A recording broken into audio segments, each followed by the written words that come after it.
আজকে না চাইতেও বন্ধুদেরকে ট্রিট দিতে হলো। ইয়েস গাইস, আজকে বিকেলে একটু কাজের জন্য যাইতেছিলাম বাজারের উপর, আর আমার সাথে আমার দুই বন্ধুও যাইতেছিল। ভাই অনেকদিন হলো বাজারে আসা হয় না, আর আজকে বাজারে এসে আমার অনেক ভালো লাগতেছিল।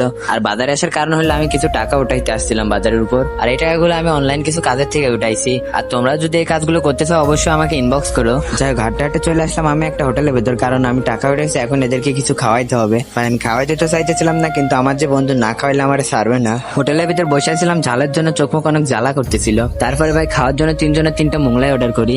ভাই খাবারগুলো আমাদের দিয়ে দেয়, আর এদের দুইজনের দেখো খাওয়ার জন্য কি করতেছে। আমি তো বলতেছিলাম একটা ধরে আমি একা খাইতে পারবো না। যাই হোক, তারপরে সবাই মিলে একসাথে খাওয়া শুরু করলাম। মোগলাইটা এইমাত্রই গরম গরম বানাইলে এই জন্য খাইতে অনেক ভালোই লাগতেছিল। ভাই দেখো এর অবস্থা কেমনে খাইতেছে।